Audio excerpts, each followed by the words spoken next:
Hello, girls, boys, and gods of the void. It's me, CKCat. I'm back at it again with another video. So, today, we're going to be talking about a video in which I agree with, and the YouTuber, or the YouTube channel is called HeronTheHuman, and I want to react to this video because I agree with a lot of their points, and they're way more articulate and less scatterbrained than I am. So, because I could probably talk so long in a video and my thoughts will be all over the place. So yeah, we're going to react to their video. And I also will be making another video on Calvin Guerra on his new video that he made, like, I think a couple days ago, talking about what his plans are, or like his response basically to everything that's been going on since he was taking a break, and then he's gonna leave again after posting this video. So I'm really not looking forward to doing that, but I'll do it anyway. But if you like content like that, don't forget to like, comment, and subscribe, because I know that I think about 91% of you are not subscribed right now. So if you did that, that would help out my channel a lot. Alright, so onto the video. Gonna be honest, I do not have a script for this video. I usually don't have scripts. Sometimes for the important videos I make one. This one we're just not doing a script. Today we're talking about gatekeeping in the trans community. In my neo-pronouns video, I mentioned that I'd be doing a video about this at some point. Welcome to some point. Where we really see this starting is kind of with the rise of trans medicalism in 2017. I was 15. That was the year that I became an admin on an LGBT plus page, like on Instagram. It was this whole thing of like trans medicalism and like you need dysphoria to be trans, and like if you don't have dysphoria you're faking it and you're a shitty person. And my god, it was just so fucking tiring. I was a newly out trans person at the time. Like I'd been out for like 6 months when all this shit started going down. Yeah, that sounds like a lot. And that's why I have made videos on people like Blair White and Calvin Guerra, because they promote those kinds of pro-trans medicalist where if you don't have medical surgeries, or if you don't like take testosterone or estrogen or whatever, you need to do to quote unquote officially transition, then you are not trans. And that's such a fucking toxic mindset. So I would understand if you were really young and you're having all that stuff pressured on you, especially if they're newly trans. It wasn't pretty to be a part of, and like I tried to keep the page that I was running as neutral on as we could, because I hadn't had time to form my own opinions on it. It wasn't fun, especially as a young trans person. I didn't closet myself because of it, but it led to a lot of internalized hate of what if I'm faking all this. A lot of it, yes, was targeted towards people who said they were trans without dysphoria, but also it brought non-binary people into the mix. And as somebody who at that point identified as non-binary, and I still do, yeah, I have dysphoria. Like, it mainly surrounds my chest, sometimes my voice. Yes, I had that experience, but also, like, there were so many people saying, like, no, if you're non-binary, you don't have dysphoria, you're just, like, uncomfortable in your body, and that's normal when you're 15 and a girl. Because that's also where you talk about seeing that, like, sudden influx of people who are, like, aged, like, 14 to 16, assigned female at birth and coming out as non-binary or a trans guy. And it was just really shitty for a while.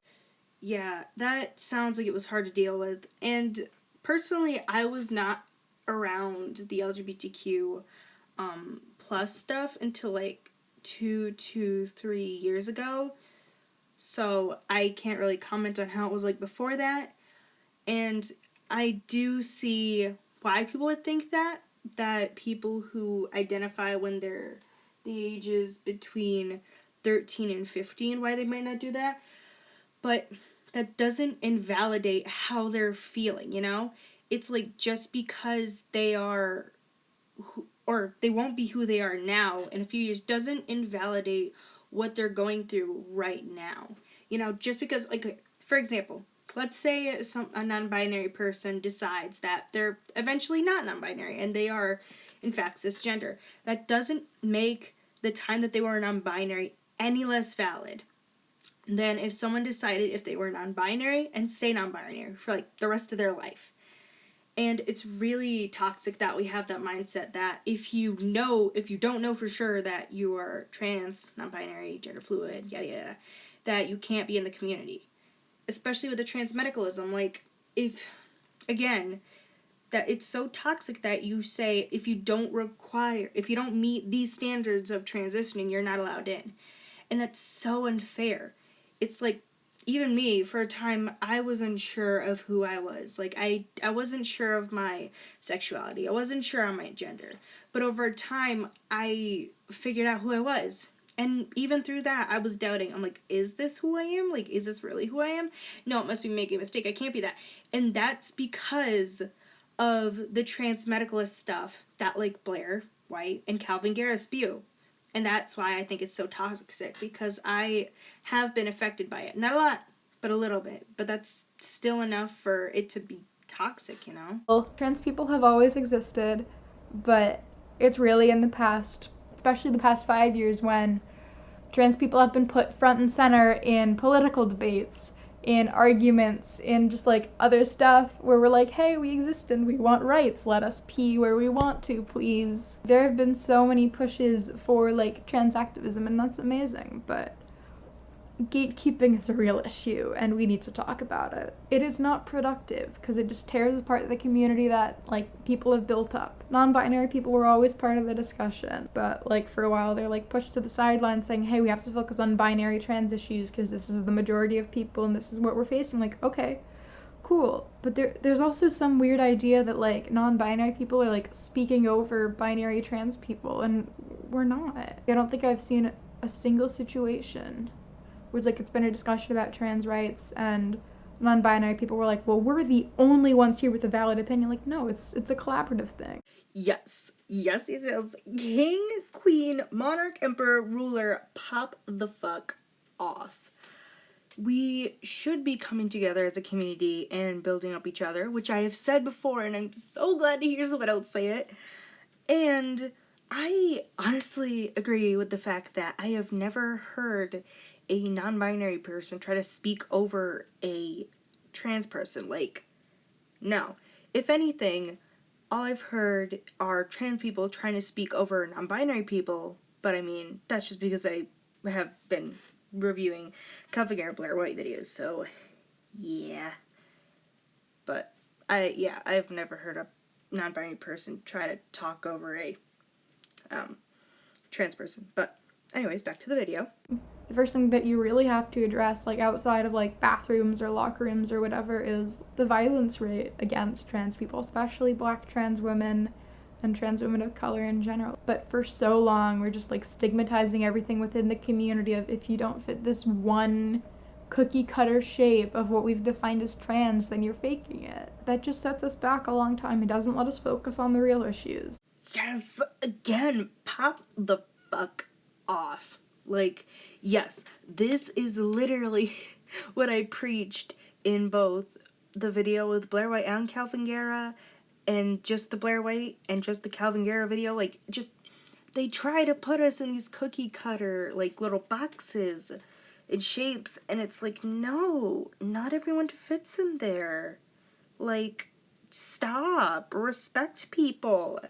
And also, yes, I agree that trans women are more likely to get assaulted or beaten up because they're trans, especially Black trans women of color, because they're literally minorities of minorities. And it's like, do we all forget that Black trans women are the ones who started this whole thing? Or no? Like, hello?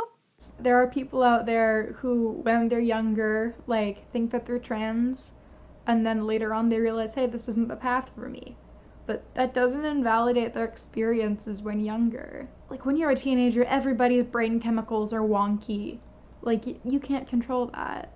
Like, yes, some people, like, may decide later on, like, hey, I'm not actually trans, but that doesn't invalidate the time that they spend, like, learning about themselves. There's too much pressure put on, like, this whole idea of a phase. Like, oh, it's a phase you'll eventually grow out of, because that's the narrative that, like, cis and straight people have been pushing for so long of, like, being gay or bi or trans is something to grow out of. It'll change eventually. But when you keep pushing this narrative on people who don't fit your expectation of what it means to be a trans person, like, the whole thing about, like, calling them trans trenders, like, okay, cool. Somebody may eventually decide, like, hey, this isn't the right path for me. But that doesn't invalidate the time that they spent exploring. People talk about phases like they're a bad thing. It isn't who you ended up being, but that doesn't stop it from being a part of your journey. Yes. I get popped off like shit. Jesus, we are just reading each other's wavelengths. But yeah, they brought up the example I brought up earlier, where you might go with a label when you're younger, but then grow out of it. But that doesn't invalidate the time you spent. And it's just like really literally all the same wavelength. But I literally agree with all that. Phases are totally normal and they should not be villainized. Like, because they are. A lot. Especially with the trans trenders. Calvin, Blair White. Jesus Christ, I've mentioned them way too much in this video. Like, I'm gonna do another video on Calvin soon. Like, I need to stop. But, yeah, there's also one thing that you forgot to mention about the trans medicalism. They might mention this later, but if not, I'll mention it now. So, basically, where people, Blair White and Calvin Guerra, they try to pressure you into picking, or just anybody, into picking a gender. Or picking, like, if you're trans, you're trans. There's no ifs, ands, or buts about it. And they want you to switch over. They want you to get all the surgeries, take T or estrogen or whatever you need to become, quote, officially trans. And then they end up detransitioning. And it's like, and then they complain about it. And it's like, I wonder why they transitioned. It's not like you forced them into a role that they felt like. It's not like you pressured them into a role that they weren't ready to fill yet, and they weren't even sure that it was the role they wanted. So, whose fault is it really? The first time I came out, I was 13. I came out as aromantic and asexual in November of 2016. That was about 2 months after I cut my hair short for the first time. That doesn't invalidate the time that I spent as a girl. Like, I thought I was a girl when I was a kid. I thought I was straight. I am neither of those things now. And in the future, if I decide, actually I am a girl, like, okay, cool. I've spent so much of my life hating myself and repressing it and pushing it down because that's what straight people and cis people were telling me to do. It's, no, you're just masculine. These were the narratives just being pushed on me, and it was not productive. But when I'm getting those same narratives pushed on me by trans people, it's like the place that I went to and looked for support. People were supposed to help build me up and tell me, no, you're gonna be okay. Telling me, hey, you're still fake, like this isn't good. It's like, great, now I'm getting told that I'm fake and that I don't deserve to exist by both sides. Like, it's not helpful. Yes. Do I even need to say it again? Pop off, queen, ruler, king, monarch, emperor, whatever, like, higher up, hierarchy, name you want. You put it in such good words. I can't even. But yeah, no comment. I just wanted to give clap applause. The big debate came with this whole idea of, like, true scum versus too cutes. To a degree, like, being trans is having that disconnect between the gender you were assigned at birth and how you feel. Like, that is what being trans is. And usually that goes hand in hand with something like dysphoria, so, like, being uncomfortable. But it doesn't necessarily just have to be with your body. Like, I'm uncomfortable in social situations when I'm read as female. I prefer being read as a guy. That's the world that I live in, and so I'm working with it. Keep just pushing this shitty narrative of, like, no, you have to feel this one specific way about your body, otherwise you're faking it. Like, it's not helpful. Again, just big round of applause for my dude over here, just could not be well spoken. And also, I feel that I would much rather be guessed to be, or like, oh, excuse me, sir, excuse me, and just have no answer. Like, I'd rather that instead of being considered for a female. Like, I don't mind it, but sometimes it's just like, I kind of don't wanna, you know? Yeah. Dysphoria can be experienced in different ways, like socially, like, yes, your body, maybe just emotionally, of like, this doesn't feel right. That's okay. Like, another thing that gets overlooked is sometimes for trans people, it's not an uncomfortability with certain birth assigned stuff, but it's a comfortability with not assigned stuff. In my real life, I go by my birth name because that's how I feel comfortable at the moment. Online, I've gone by Heron, I've gone by Rowan, I've gone by my initials, and it just depends on the space that I'm in. Me going by my birth name in my life doesn't invalidate my experiences as somebody who's non-binary or trans or whatever. But like, for some people, like, that's not something they vibe with, and that's okay. Like, kind of same, where I don't really care about my birth name, but I also want to change it, so I'm in this weird limbo of wanting to change my birth name and not really caring that much, and it's super weird. But I mean, I guess it's kind of like how I see my gender expression, which is like, sometimes I just will not remember it. It just will not cross my mind, and then other days I'm just like, ooh, just no, I just want to die. And then there'll be days where I'm like, I'm masculine as hell, and I'll just be like feeling myself. And then there'll be days where I'm like, I'm feminine as hell, and I'll be feeling myself. And then there'll be like some days where I'm just like, I'm just kind of here to vibe, you know? But yeah, that's all. Back to the video. Her that made me upset. It was hearing somebody call me they, them, and it feeling right. For me, in that moment, before I was self-conscious of my chest or my voice or my hips or anything else, it was my pronouns. And it was somebody calling me they or somebody calling me he, where I was like, oh, that's nice. Nothing ever felt more right. Because everybody's experience with gender is going to be different. That's why some people use they, them pronouns. That's why some people use neo pronouns. That's why everybody dresses and presents themselves in a different way. Our experiences are all different, and the way in which we want to present or act is going to be different as well. Yes. Again, just pop the fuck off. Pop the fuck off, though.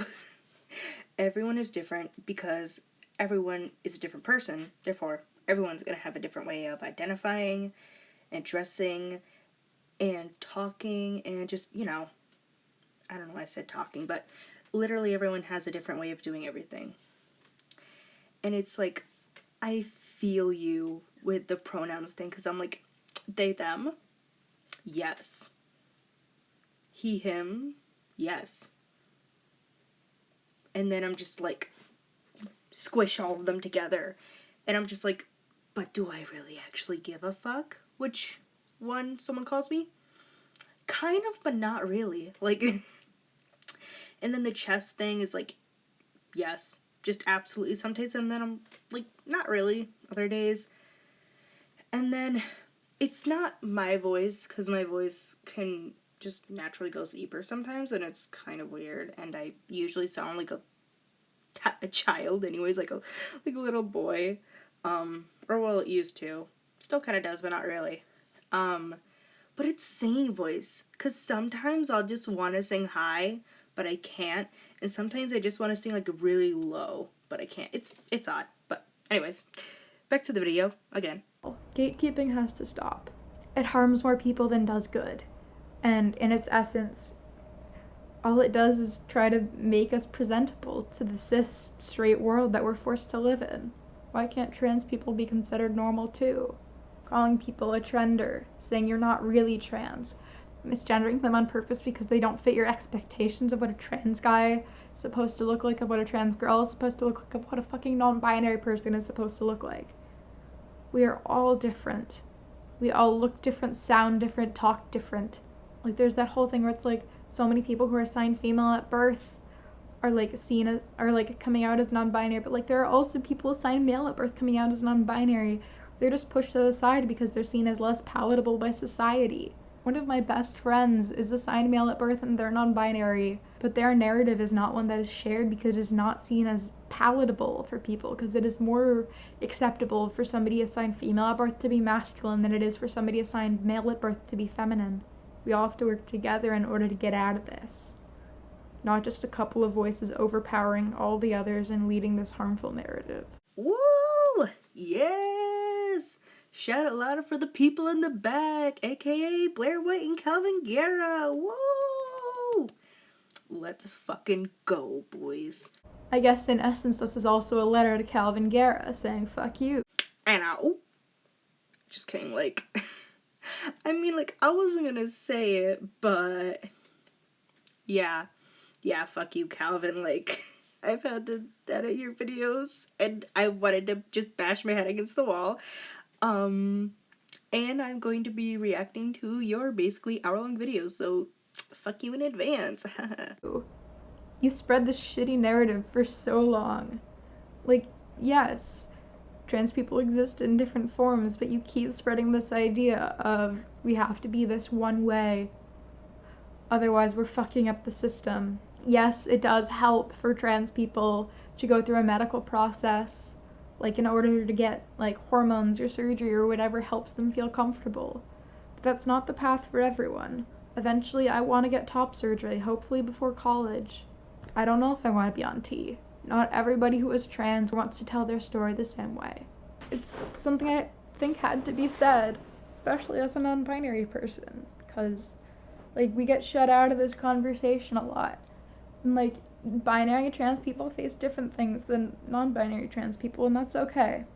But when you push this one narrative for so fucking long, it just gets tiring. Yes, pop off. And again, and I also agree with the top surgery in T. I do plan on getting top surgery, or at least breast reduction, because, like, oh my god, do I have the stature of that guy from Lord of the Rings, my precious guy. I can't remember his name off the top of my head, but you know who I'm talking about. And also, I've never thought, well, I have thought about taking T, but I don't really see the benefit of it right now, but I mean, time may change things. And also, I guess I'm also here for gender fluid people, but I guess they're also considered non-binary and like basically everyone else under the umbrella, but mostly gender fluid, so hey. If you're wondering why I specifically mentioned Calvin Guerra, it's because he's kind of seen as the main one pushing that narrative and has been for a few years. Like, yes, it existed on the internet before him. It will continue to exist afterwards. He acted as indoctrination for a lot of people. I watched his videos when I was 15. I didn't subscribe to that idea that he was pushing. I didn't push that onto other people, but I did push it onto myself of, like, he acknowledges that non-binary people exist, but only if they have dysphoria. His ideology kept me inside myself for a long time. Like, yes, I was out and proud of myself, but that doesn't mean internally I was doing okay. Thankfully, it hasn't happened a lot to me, but like, yes, I did get comments calling me a trender. I deleted them and moved past it, but when you're like 15, that's not something you want to be dealing with. I had enough shit on my plate. I had enough shit to be dealing with, like my homework and hoping I'd be able to pass my classes. I didn't need that extra pressure being put on me by people years older than me or people my own age with their own expectations of how I should be presenting myself because of my gender or my pronouns. That sucks. Like, I also have had an experience like that with Calvin. I'm not sure if I went into that much detail in my last video, but I guess I'll go into it a little bit here. But I did watch Calvin a lot when I was younger. And I did think for a while that he was right. And I watched some of his videos about the quote trans trenders. And I honestly, looking back, I feel like such a piece of shit for doing that. And I am so sorry for any of the videos of, like, any people in the videos I had laughed at, because I was a cis, het, straight, like, person. And I did not know any better, and I was watching Blair Witch at the time too, so clearly I was not in the right headspace. And I thought, oh, hey, Blair's trans, so, that's fine, and Calvin's trans, so it's fine. But it's not fine. And I know better now. And that's also kind of why I'm talking about it now, because I feel like in a way, this is kind of making up for what I had done, or said, or, whatever. Even though it really doesn't. But hopefully this can educate people more on how things go, and what not to say about people, and how to treat humans, basically. So yeah, This video has been all over the place, and for that I'm sorry. Certain aspects of this I think needed to be said. If this is something that y'all are interested in hearing me talk on more, leave a comment, subscribe. I probably will, but it's something I remained silent on for a long time, because I wasn't prepared to talk about it. I didn't know what my place in it was, and I still don't. But I, at the very least, want to add my own 2 cents into it. Thank you for watching. Sorry for a serious video. I hope you're all doing okay. It's a crazy time. Pandemic and all, but yeah. Thank you for watching, and I'll see you kids on the flip side. okay, bye. I'm so glad you made that video. Like, I am just unbelievably glad, because I needed something positive to talk about for a change. And when I saw the video, I was just like, please, dear God, I need a break before I just end myself. Like, I couldn't handle another Calvin Guerra video, and I can't believe I'm gonna do another one, but I am. And I needed a little bit of LGBT trans umbrella wholesomeness, and I got it. And I'm so happy that not everyone under this umbrella is brain dead. No offense, Calvin and Blair. Again, just get educated, and I wouldn't have such a big problem with you, even though I know they're never gonna see these videos. That's just, yeah. So, anyway, now that that's all the way, I hope you enjoyed the video. If you stuck to the end, that's pretty amazing. Don't forget to like, comment, and subscribe for the new Calvin video. That's gonna be like probably an hour and a half long, at least. And so yeah, I hope you have a good day or night, wherever you're at, and I'll talk to you later. Okay, bye-bye.